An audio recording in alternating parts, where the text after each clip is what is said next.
Allahumma salli wa sallim wa barik alaihi wa ala alihi. Yang ingin saya sampaikan sejarah Jam'iyah Nahdlatul Ulama.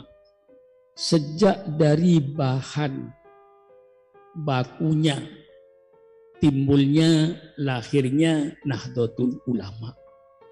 Sekitar tahun 1922, di mana Saudi Arabia dikuasai oleh Raja Ibnu Saud yang agamanya dipegang oleh Muhammad bin Abdul Wahab sebagai janji politik. Politik dipegang oleh Raja Ibnu Saud, agama dipegang oleh Muhammad bin Abdul Wahab yang menjadi aliran sering disebut aliran Wahabi. Pada saat itu Ibnu Saud mempunyai gagasan yang saya baca dalam sejarah Nahdlatul Ulama untuk meratakan kuburan Rasulullah Sallallahu Alaihi Wasallam, karena dianggap ziarah kubur itu syirik, jadi mau diratakan. Mendengar hal yang semacam itu, Hadratul Qasim Asy'ari lalu membentuk yang namanya Komite Hijaz. Semuanya ini Allahu a'lam bishawab, yang namanya sejarah. Ya, sejarah itu cerita masa yang lalu, itu kalau bukan pemain aslinya tentu Allahu a'lam bishawab. Qasim Asy'ari lalu membentuk yang namanya Komite Hijaz. Komite Hijaz itu terdiri dari 3 orang.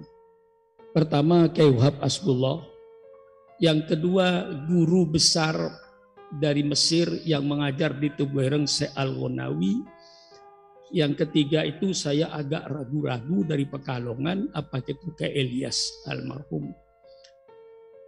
Komite Hijaz ini berangkatlah ke Mekah untuk menemui Ibnu Saud supaya berdialog. Itu berdialog wajadilhum billati aksan, adu argumentasi agar kuburan Rasulullah itu tidak diratakan dengan tanah. Nah, itu saya khawatir kayak tokoh NU kita Pak Saiful itu tidak terlalu mendalami sejarah ini, yang muda-muda ini. Jadi saya ini sebagai, ya barangkali di NU itu yang paling tua saya ini. Mungkin tidak ada lagi yang lebih tua dari saya ini. Sudah 82 tahun lebih. Saya ini, hidup saya ini. Nah, jadi saya tahu sejarah NU ini dari bakal cikalnya yang mau jadi NU ini. Berdialoglah Kyai Wahab Asbullah, dia seorang alim, rasional, dalil-dalil qot'inya itu mantap. Kalau sudah rapat surya NU, kalau sudah Kyai Wahab keluar dengan ilmu usulil fikihnya, semua para ulama itu tunduk dan patuh. Dialog dengan Ibnu Saud, alhamdulillah menurut sejarah yang ditulis oleh Abu Bakar Aceh, Profesor Abu Bakar Aceh, kita menang. Akhirnya kuburan Rasulullah tidak terjadi diratakan. Ini perjuangan internasional. Jadi seandainya waktu itu barangkali Hadratus Syekh Asma'i tidak membentuk Komite Hijaz, barangkali ya barangkali, tapi tidak mungkin. Kuburan Rasulullah bisa habis itu. Satu-satunya dari Indonesia Komite Hijaz ini yang berani menghadap Ibnu Saud, ngajak berdialog, adu argumentasi. Dan ternyata berhasil. Begitu Komite Hijaz berhasil, pulanglah ke Indonesia lapor bahwa sukses. Lalu Kyai Wahab minta supaya dibubarkan Komite Hijaz ini karena tugas sudah selesai. Kuburan Rasulullah tidak jadi digusur. Nah, Hadratus Syekh menyampaikan jangan, teruskan Komite Hijaz ini, bentuk satu organisasi. Karena apa? nanti bangsa Indonesia, umat Islam khususnya, masih pasti mundar-mandir ke Saudi. Di situ pasti ajaran Wahabi itu akan dipompakan kepada jamaah haji. Dan itu benar. Cuman saudara kan tidak peduli toh. Setiap saudara haji, pasti yang dibagi-bagi itu buku Wahabi. Tapi untung oleh saudara tidak dibaca. Ya kalau saya membaca maka saya tahu. Nah itu ya ini syirik, ini bid'ah, ini bid'ah, ini bid'ah. Pokok kalau tidak ada pada zaman Nabi itu namanya bid'ah. Itu sebenarnya pengertian tidak benar. Asli daripada hadisnya itu panjang. Khairul kalami kalamullah wa khairul hadi Muhammadin sallallahu alaihi wasallam wa syarrul umuri muhdatsatuha wa kullu muhdatsatin bid'ah wa kullu bid'atin dhalalah wa kullu dhalalatin finnar. Wah, itu yang diambil, yang nyaring finnar. Nah, tapi tidak memahami kata-kata muhdatsatun itu dari bahasa Arab ahdatsa yuhditsu. Muhdatsat barang yang diada-adakan yang tidak ada. Itu nama muhdatsat. Muhdatsat barang yang diada-adakan yang tidak ada. Loh, warga NU itu bukan mengada-adakan yang tidak ada, mengada-adakan yang ada. Mengada-adakan yang ada, bukan mengada-adakan yang tidak ada. Sehingga bid'ah itu menjadi bid'ah mahmudah, bid'ah madmumah, bid'ah yang dipuji, bid'ah yang dicela. Yang mengatakan bid'ah itu ada yang baik itu bukan Syukron Makmun. Jangan menghantam saya. Yang berkata bid'ah itu hasanah itu Sayyidina Umar Ibnul Khattab. Baca dalam kitab Fathul Bari. Ketika Sayyidina Umar mengadakan sholat tarawih berjamaah. Yang berjamaah itu zaman Rasulullah tidak ada tarawih berjamaah itu. Semua tarawih sendiri-sendiri. Zaman Abu Bakar sendiri-sendiri. Melihat 12.000 penduduk Madinah. Tiap hari, tiap malam sembahyang tarawih sendiri-sendiri, Sayyidina Umar mempunyai pikiran, alangkah indahnya kalau tarawih ini dibikin berjamaah. Diangkatlah seorang sahabat yang bernama Ubay bin Ka'ab. Itu imam tarawih yang pertama kali di dunia. Ubay bin Ka'ab itu imam tarawih yang pertama kali di dunia. Selesai tarawih begitu rapi, bagus. Dalam kitab Fathul Bari, sarahnya Sahihul Bukhari, persilakan Anda baca. Di situ Sayyidina Umar berkata, nikmatil bid'atu hadihi. Inilah sebagus-bagus bid'ah. Inilah sebagus-bagus bid'ah. Jadi bid'ah itu ada yang bagus. Itu Sayyidina Umar Ibnul Khattab. Kita harus sepakat, bid'ah itu segala sesuatu yang tidak ada pada zaman Rasulullah. Cuman pertanyaannya, apakah segala sesuatu yang ada sekarang yang tidak ada zaman Rasul pasti jeleknya? Tentu akal sehat akan berkata belum tentu jelek, belum tentu baik. Lihat bid'ahnya itu kayak apa? Itu namanya ras otaknya sehat. Bid'ahnya kayak apa? Nah kalau bid'ahnya itu bertentangan dengan Quran dan Sunnah Nabi, tentu saja itu bid'ah dolalah. Sehingga bid'ah itu ada yang baik dan ada yang tidak baik. Mengapa Rasulullah tidak menyebutkan bahwa bid'ah itu bid'ah yang tidak baik?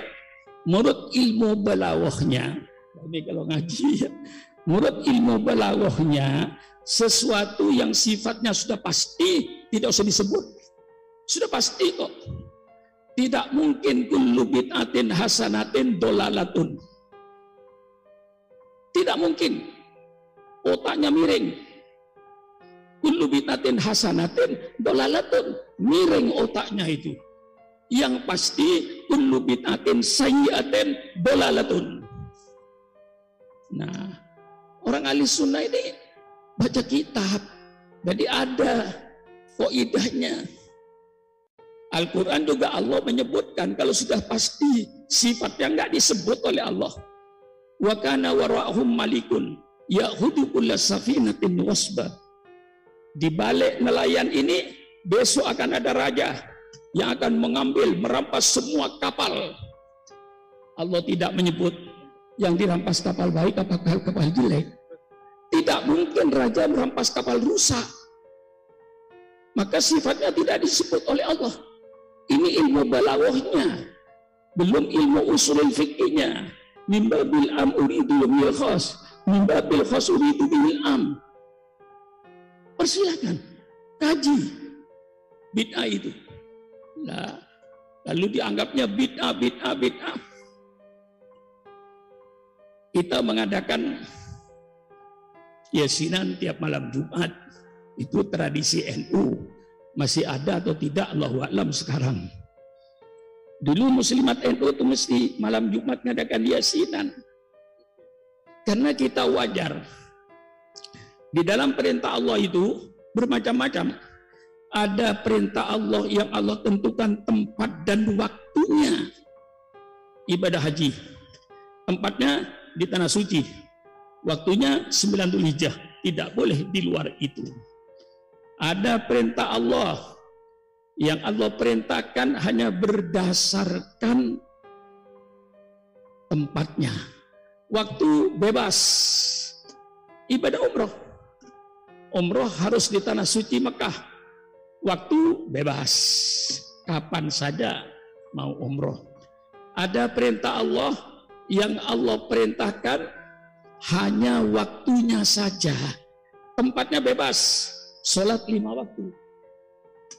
Mau sholat di mana? Di hutan persilakan, di tepi laut persilakan, mau sholat di mana saja persilakan, asal waktunya subuh waktu subuh, duhur pada waktu duhur, asar pada waktu asar.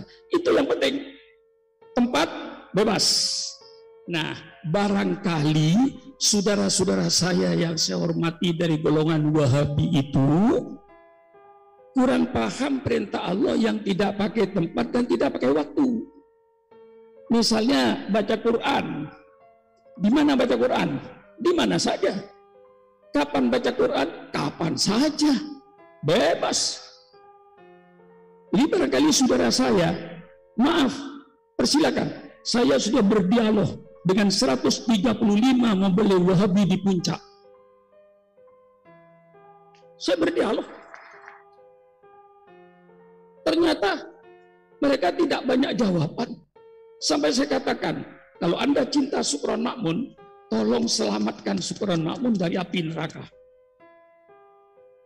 Saya katakan, tegas, tolong selamatkan Sukron Makmun dari api neraka. Saya mengadakan maulid, saya uraikan. Saya mengadakan maulid, ada dasarnya.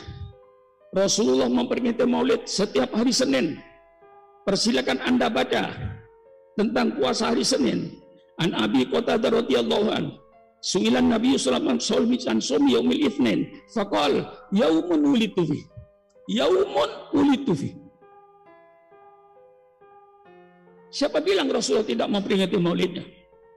Qul bi fadlillah wa bi rahmatihi fa bidzalika falyafrahu. Dengan karunia Allah, dengan rahmat Allah, hendaknya mereka bergembira.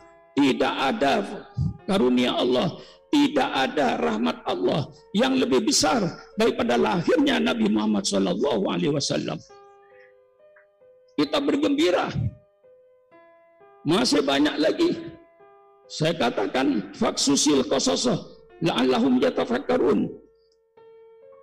Ceritakan Muhammad oleh engkau sejarah-sejarah itu.